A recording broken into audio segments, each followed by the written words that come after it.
So this session is entitled Movement, Forms, Function, and Skill in Context. And we're pleased to have our first speaker, Blandine Bril.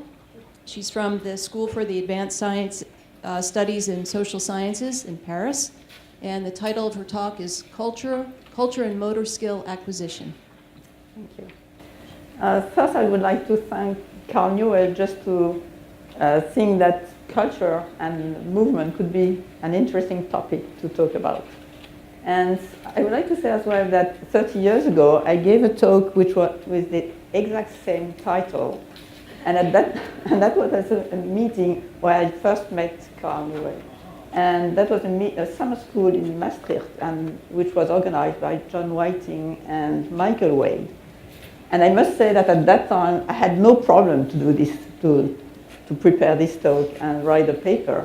And now I think I realize that things are much more complicated and it's less trivial. So I will try to say something about culture and movement.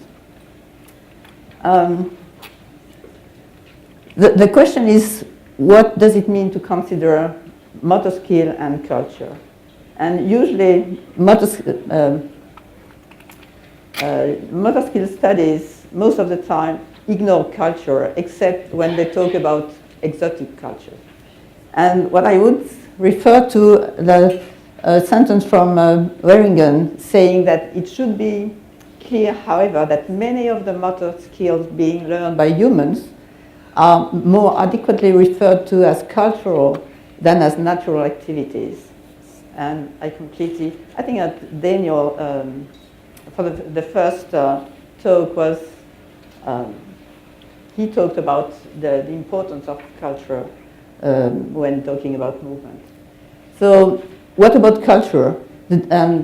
Culture is just a vague term. And I think this sentence is quite interesting because saying that the debate surrounding the usage of the term culture suggests that the term is a sign, an empty vessel waiting for people, both academics and everyday communicators, to fill it with meaning.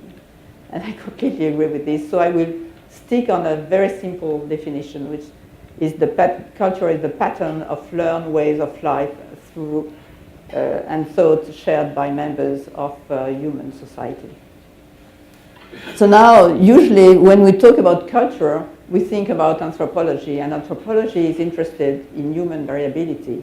But most often, when they are talking about movement, it's most of the time just descriptive. And I am a psychologist, so in psychology, what we are looking for is to understand the processes involved in the control and learning of everyday motor skills. So if we try to join psychology, kinesiology, and anthropology, I think that the two interesting questions are, how does the principle of abundance, I refer to Mark Latache, and how this principle allows for cultural diversity to develop. And the other point is, how does the principle of abundance allow for diverse motor solutions for a given goal directed action? And I will try to discuss this point in my talk. So I will discuss the five points. First, a quite well-known domain, which is cultural context of early development. I will just have one slide on that. And then I will give a few examples of the cultural diversity of posture and movement in goal-directed action. And then I will present a functional framework to understand the diversity of goal-directed action and take the example I have been working a lot, which is toe napping, this prehistoric technique.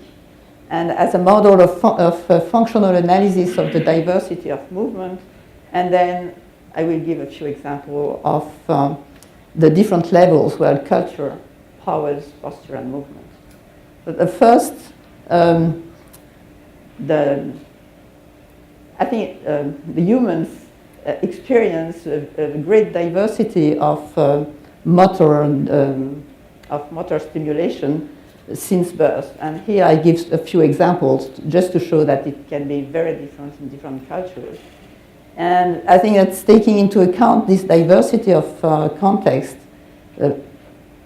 allow to better understand the impact of diverse experience on development and learning, and allow to better identify developmental universals. But I won't talk about this today. I could have done that, but I prefer to go on motor skills.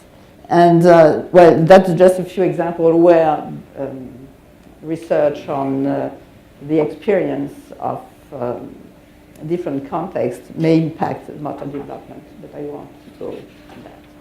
So now I will focus on my subject, which is the incredible, it's interesting to see the incredible diversity of everyday skill. Just to give a few examples, that's in India, and Daniela Corbetta knows that person. This in India as well. I can give some example in Africa, for example, in Mali, and in Mali as well. And here, just a technique we all know. So the idea is how to work on this diversity and on the learning of those cultural skills.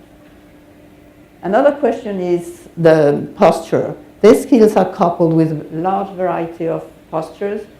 In the world cultures, in the world countries, we just use mainly sitting, standing, sometimes other postures. But for example, in India, I just take the example of one town, and I could find all those different postures, and most of the people are able to work in those like this. And here I summarize 3 different postures that are very widely used by humans. That's in Mali. That is a very common posture for women when they are working. Here is squatting. I will talk about squatting. All over the world, people rest and work in the squatting position. And here we have the kneeling position posture, which is usual which was usual, but it's still usual in Japan and in Mali. So now, why to work on the motor skill and culture? So I think that understanding motor skill and motor learning, we need detailed empirically based analysis of naturalistic human behavior. And the cultural diversity of how people solve similar functional problems in everyday life through a large variety of posture and movement constitute the best possible laboratory to understand motor learning. That's at least what I think. And so I will follow Bernstein, and my hypothesis will be that the functional action are primary, movement and posture are secondary. And the action is not constructed out of posture and movement, but the control of particular movement and posture is the consequence of action development, not its basis. And that's what I will try to show with different examples. So I will take different examples just to show that when an actor has to solve the same goal, we may find different motor behavior in relation with different tools and different techniques.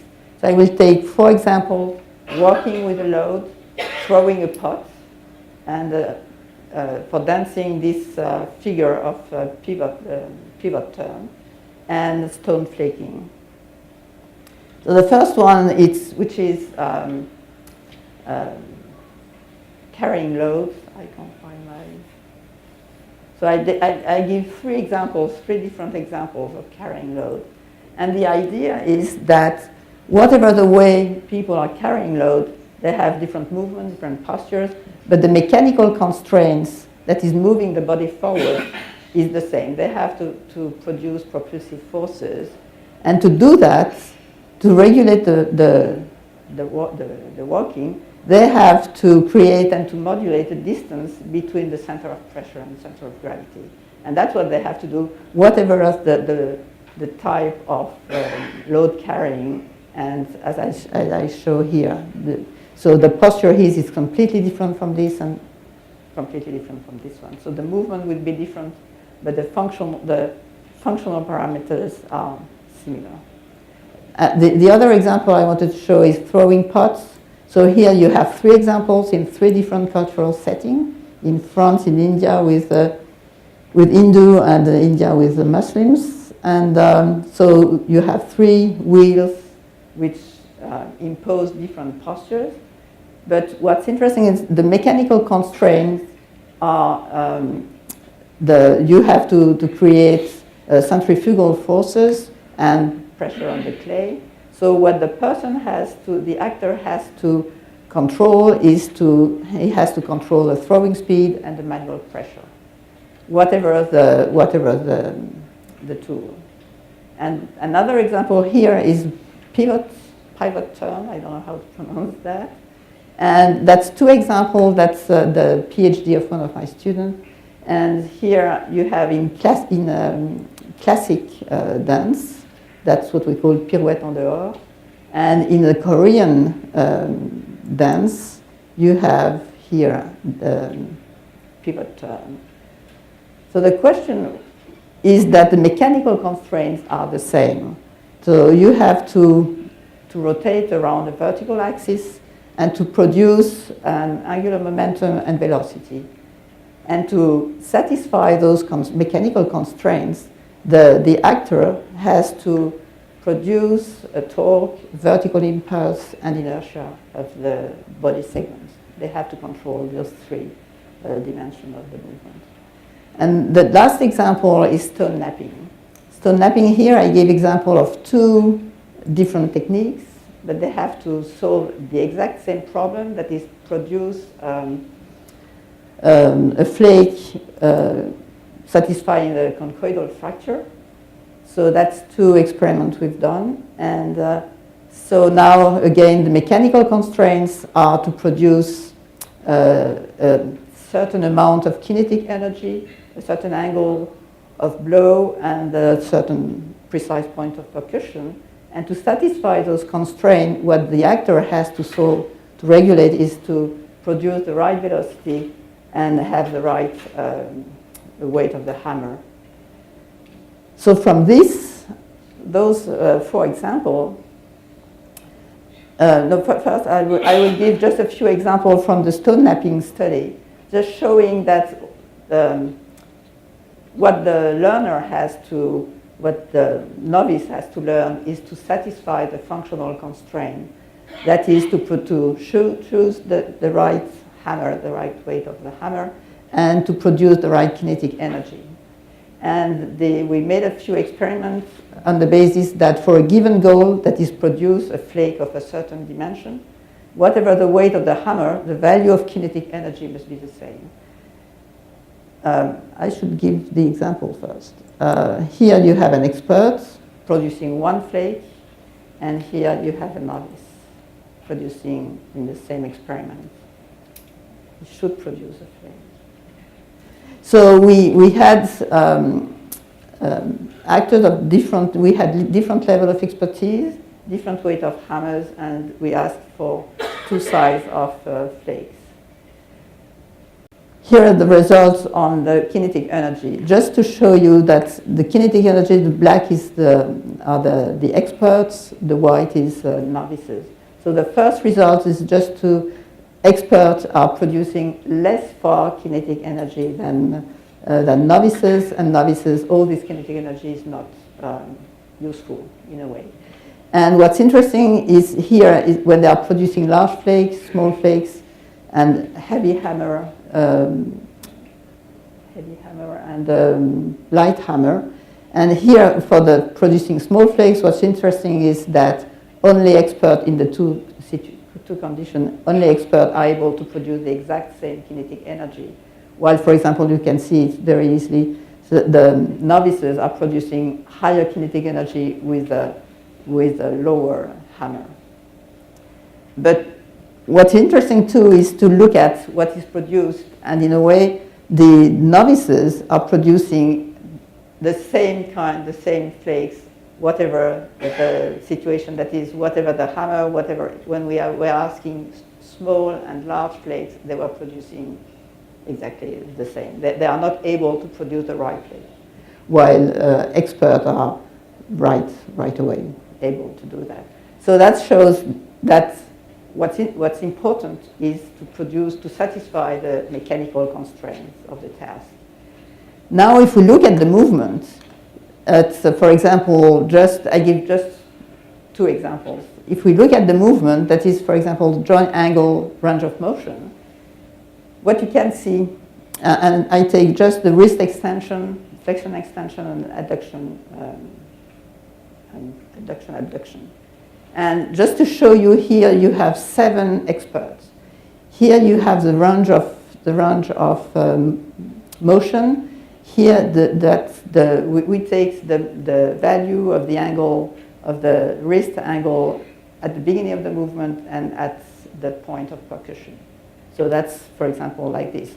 At the beginning, and that's when the person hits the stone. And so that's the beginning of the movement, that's the ends, that's the contact with the stone, and that's the amplitude of the movement. What's interesting is that you have very different values in the range of motion. All of them are experts. And the values of the angle at the beginning and at the end of the movement is completely different. You don't have 2 persons having the same movement. And for abduction, it's exactly the same. So this shows the incredible variability between experts. Another example about joint angle contribution. So here I take the 2 techniques, the Indian technique and the direct percussion hard hammer technique.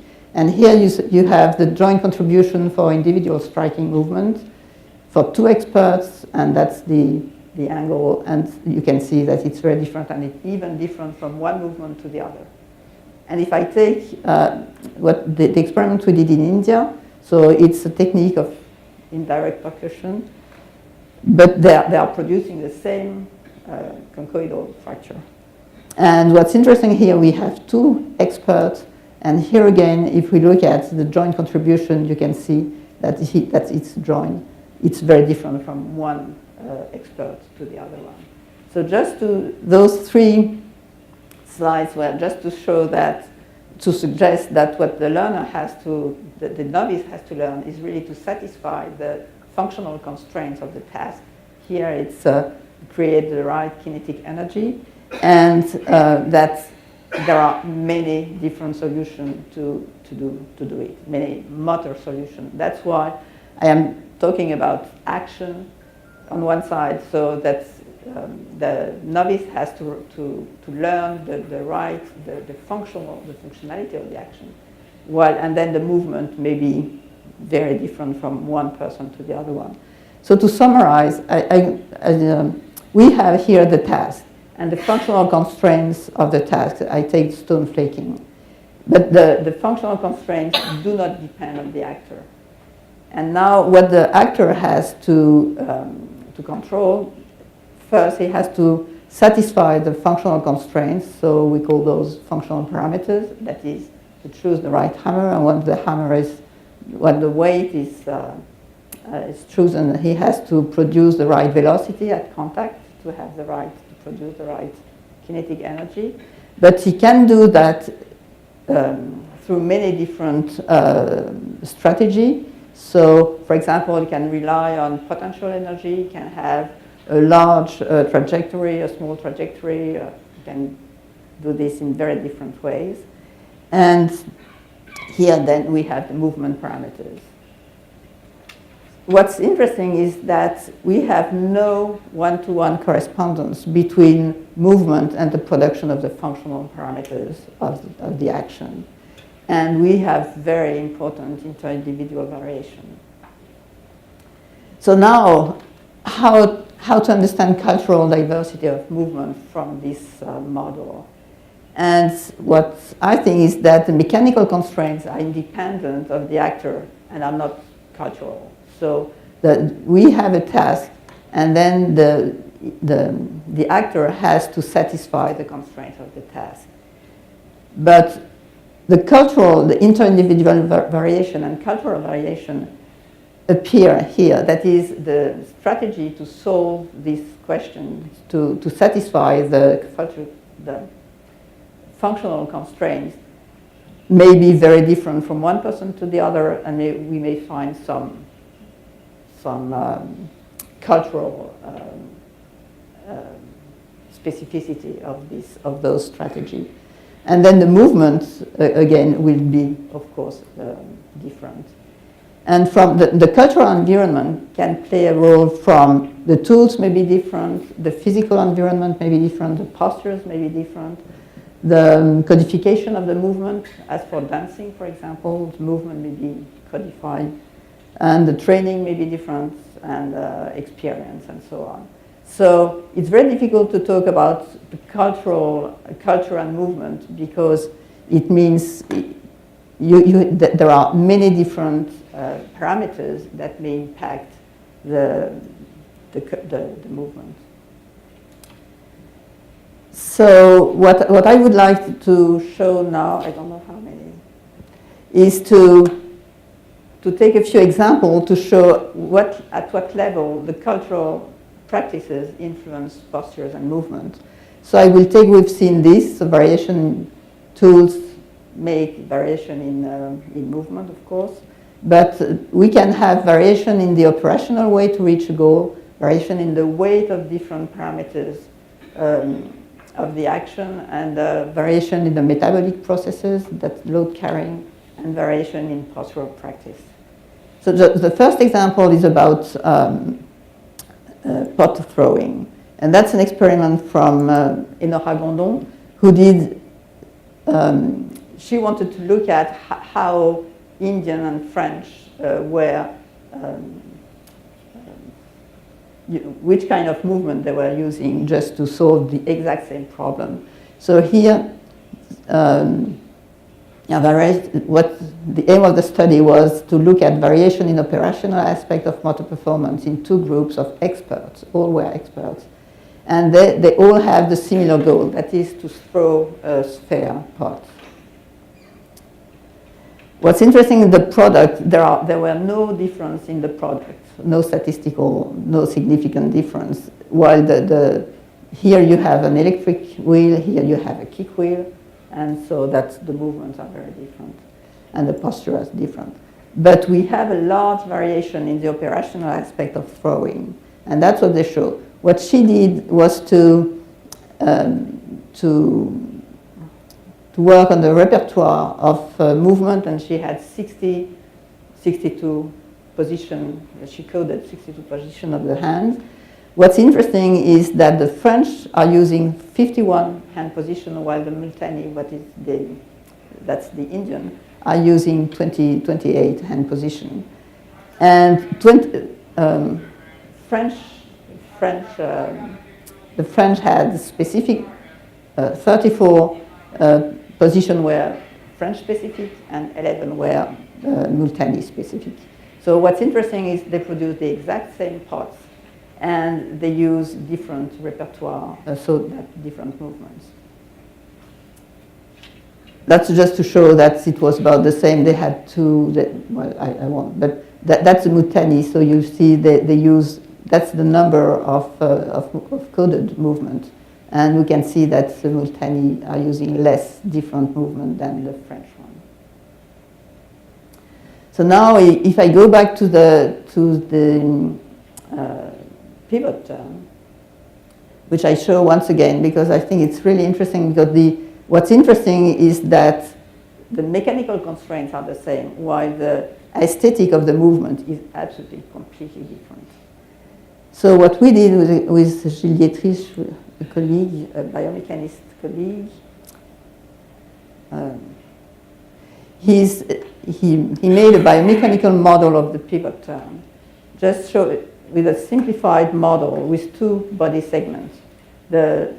Here the lower limbs, though, that produce the torque, which is necessary just to cause the rotation, and the upper body, part of the body, which is interesting because you can have the body is twisting like this, creating elastic energy, and when it's released, it helps the pivot.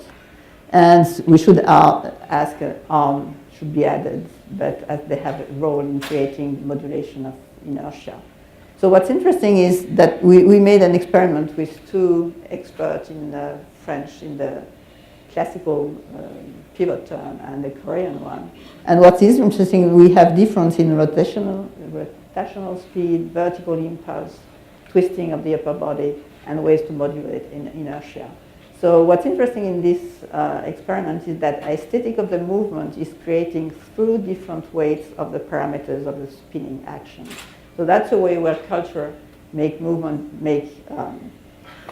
different movement which satisfy the same mechanical constraints. An example I like very much is this cultural comparison of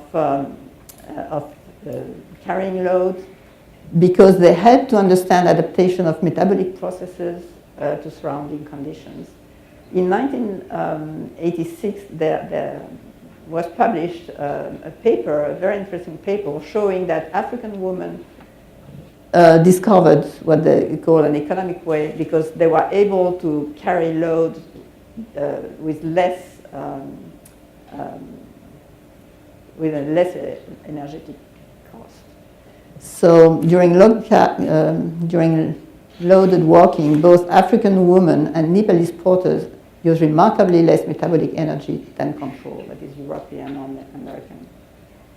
So that has been shown in different studies, and another one was from Bastien et al. And here you see, depending on the load, which is the load is that was the percent of the load compared with the body mass. And here you have the Nepalese porters, and here the control.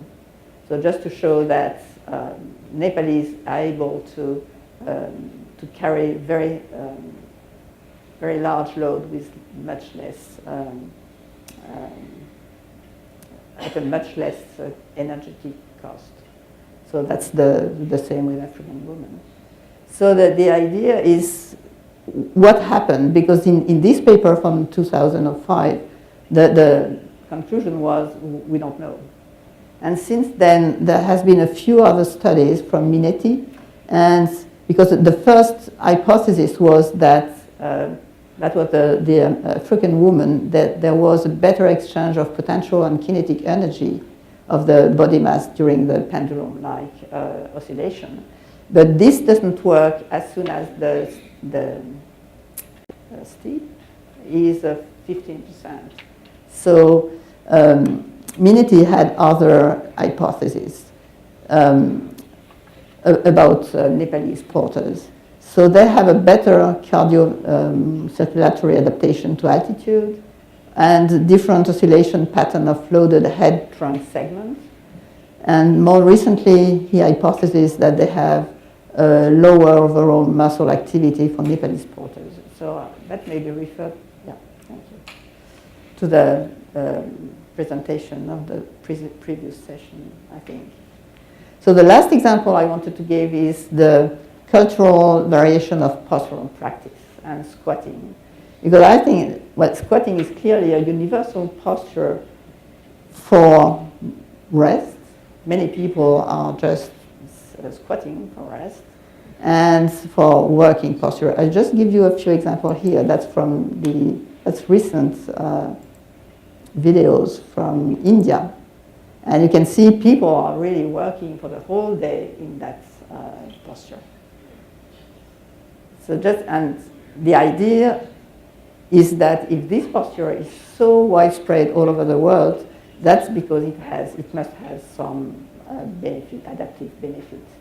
So we did an experiment on squatting. It's very difficult to find in Paris people squatting easily.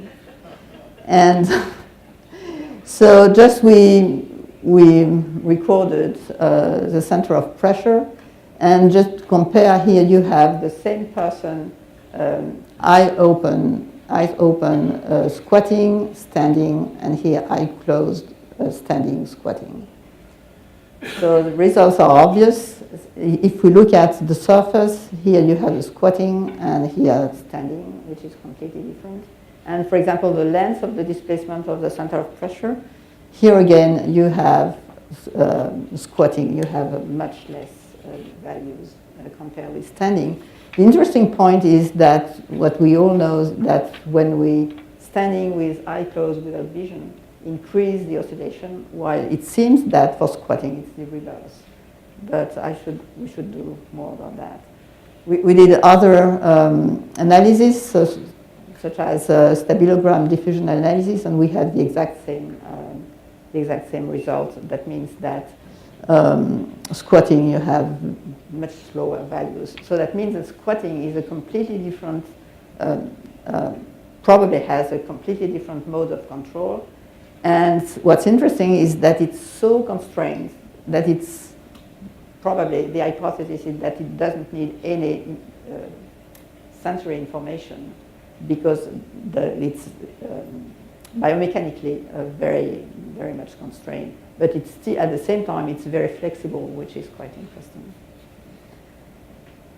So I just have 2 minutes, so maybe that was just to show how to work on learning and how can we talk about the variation in cultural movement. So just to say that the task space is given, the action space is what the learner has to explore, and so culture will have some impact on may have an impact on how the learner will explore the action space due to differences in the field of promoted action, but I won't go ahead with this.